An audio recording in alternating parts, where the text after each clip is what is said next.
कि निजी क्षेत्र का मतलब क्या होता है। निजी क्षेत्र का मतलब होता है उद्योग, निजी क्षेत्र का मतलब होता है प्लांट, निजी क्षेत्र का मतलब होता है किसी जमीन पर कोई कल कारखाना स्थापित हो। अब सवाल बनता है कि कल कारखाना के लिए जमीन भारत ने नहीं दिया है, पूरे भारत के लोगों ने नहीं दिया है, बिहार, उत्तर प्रदेश, महाराष्ट्र, गुजरात के लोगों ने जमीन नहीं दिया है, जमीन केवल झारखंड के लोगों ने दिया है। तो वहाँ तो सौतेला व्यवहार बिल्कुल नहीं होना चाहिए। वहाँ 75 क्या, अगर 100% भी कोई रिजर्व करता है तो बुरा नहीं है। इसलिए बुरा नहीं है क्योंकि वह जमीन उनकी एकमात्र पूंजी है, वह जमीन उनका एकमात्र सहारा है। लेकिन आप एक नियम लेके आते हैं, एक कल कारखाना स्थापित होता है और क्षण भर में वो सारी जमीन सरकार एक्वायर कर लेती है किसी कंपनी को देने के लिए। आपने तो विकास के नाम पर, उन्नति के नाम पर एक जमीन कंपनी को दे दिया, कंपनी ने लाखों करोड़ों का टर्नओवर किया, देश की उन्नति में काम आया, देश की अर्थव्यवस्था में काम आया, लेकिन उस किसान का क्या हुआ?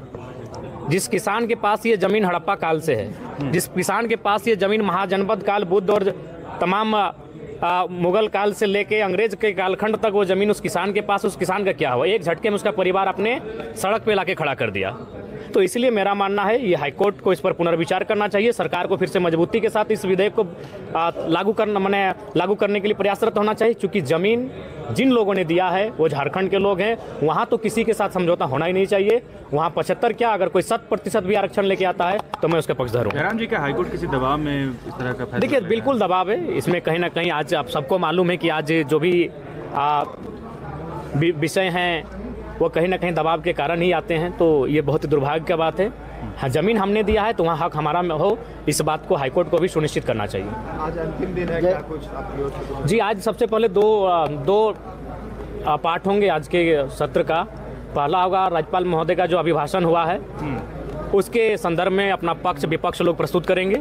उसके बाद जो अनुपूरक बजट वित्त मंत्री के माध्यम से प्रस्तुत होगा, उसमें अपना तर्क पक्ष और विपक्ष के माध्यम से प्रस्तुत करेंगे। तो आज अभिभाषण और अनुपूरक बजट पे ही आज चर्चा परिचर्चा होगी। जयराम जी, सीजीएल को लेकर के फिर छात्र सड़क पर आए हैं रांची में। 15 को एक बार फिर से वो आंदोलन करने जा रहे हैं। पार्टी की ओर से निकाला गया था। जी, हम लोग छात्रों के साथ, मैंने पहले कहा, सदन के अंदर भी खड़े हैं और सदन के बाहर भी खड़े हैं। हमारी जो भूमिका है उस भूमिका में हम लोग जैसा पहले थे, आज भी उस भूमिका में हम लोग हैं। जेएमएम के विधायक बोल रहे हैं कि खाली सीडी दे करके छात्र गुमराह कर रहे हैं आयोग को भी, प्रमाण नहीं है कि नहीं? अच्छा, ठीक है, तो एक बार जो सत्ता पक्ष हैं, इनके मंत्रिमंडल में जिन्होंने स्थान पाया है, क्या उनमें सामना करने की साहस नहीं है? परिस्थितियों का सामना किया जाए। आपको अगर लगता है कि छात्रों के एविडेंस, तर्क अगर बेबुनियाद हैं तो आप सामना करके उनको क्लियर कीजिए ना। अगर अगर आपको लगता है आप सांच हैं तो सांच को आँच कैसा जांच कीजिए।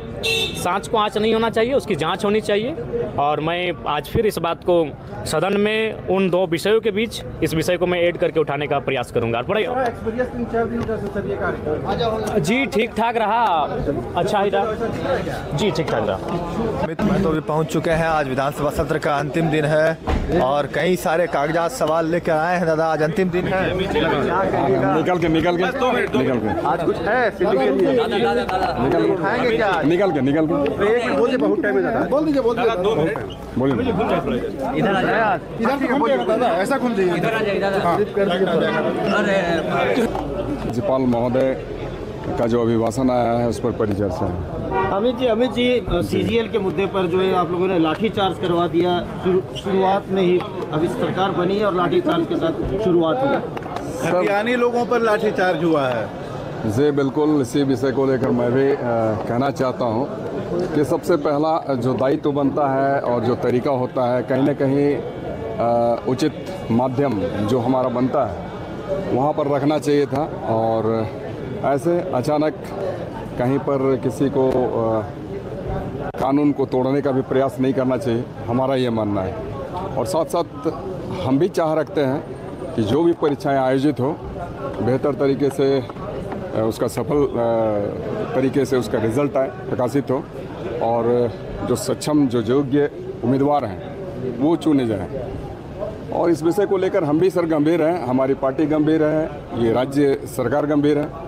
और निश्चित रूप में आने वाले दिनों में हम चाहेंगे कि एक बेहतर परिणाम आए और इस तरीके से जो कहीं घटना घटित होती है ऐसी घटना की पुनरावृत्ति ना हो। दादा, जब आप जेएमएम में नहीं थे चुनाव से पहले तो मुखर होकर इन तमाम मुद्दों पर आवाज उठाते थे, लेकिन अब थोड़ा नॉर्मल नहीं, नॉर्मल की बात नहीं है सोशल मीडिया पर वायरल किया जा रहा है कि अमित माथुर जी आप एकदम सॉफ्ट हो गए, बोल बदल गए आप। नहीं, सत्ता में आ गए, बात बदल गई। नहीं, सॉफ्टनेस की बात नहीं है। हम आपको बताएं कि हम जहां खड़े थे नहीं दिख रहा वो, आज भी वही हैं और कल भी रहेंगे। हम कल भी खतियानी मुद्दे को लेकर बेहतर मुखर थे, आज भी हैं और कल भी रहेंगे। और जो हमारे यहाँ के खतियानी युवा युवती हैं, हमारे यहाँ के छात्र छात्रा हैं, निसंदेह हम आज भी चाहते हैं कि उनके हाथों को रोजगार मिले जिसमें जैसी योग्यता है। अमित जी, 75% जो निजी क्षेत्रों में आरक्षण की बात हो रही थी वो हाईकोर्ट ने रोक लगा दी है उस पर। आपको क्या लगता है ये फैसला कैसा है, आप क्या करेंगे, आप इस पर क्या? नहीं, ये रोक लगाने वाली बात नहीं है सर। अब हाईकोर्ट के ऊपर भी कहीं न कहीं दरवाजे हैं, तो हमारा प्रयास होगा कि आने वाले दिनों में जहां भी हमें जाने की आवश्यकता पड़े, निसंदेह हम लोग जाएंगे।